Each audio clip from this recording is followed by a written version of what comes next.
Hello, I'm Darby McDevitt, narrative director of Assassin's Creed Valhalla, and this is an introduction to Norse mythology.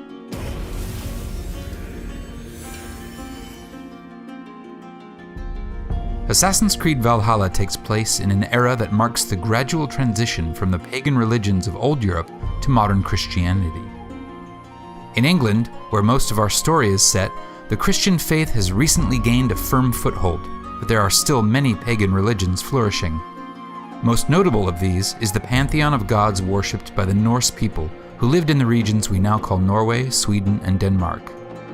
This eclectic collection of gods includes such figures as Odin, the All-Father and King of all gods, Freya, goddess of love and battle, and Loki, the obstinate trickster.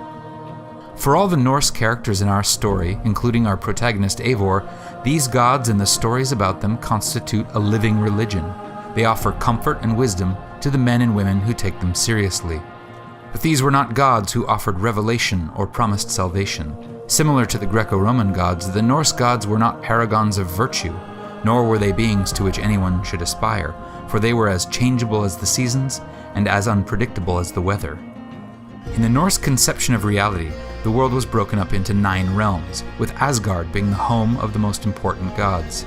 Accessed by a bridge of light known as the Bifrost, Asgard was the site of Odin's Hall of Slain Champions, called Valhall, or Valhalla.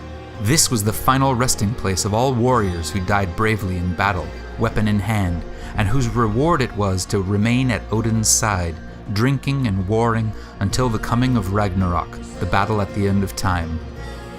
As one might expect from a people who valued courage and honor, the Norse approached their gods somewhat bluntly. They did not pray to them asking for redemption, they bargained with them, making sacrifices for a stroke of good fortune. Where virtue and sin and redemption are hallmarks of the Christian faith, for the Norse sensibility, ideas like honor and reputation held much greater sway. But this does not mean that the Norse religion lacked notions of goodness or ethics. Through sources like the poetic Edda, we can find, amid tales of debauchery, deceit, and cruelty, passages of great beauty and common sense.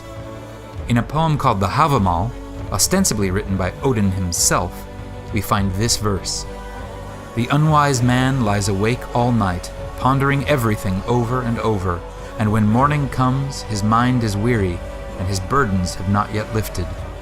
Wise words from the All-Father, so do as he says and stop your worrying.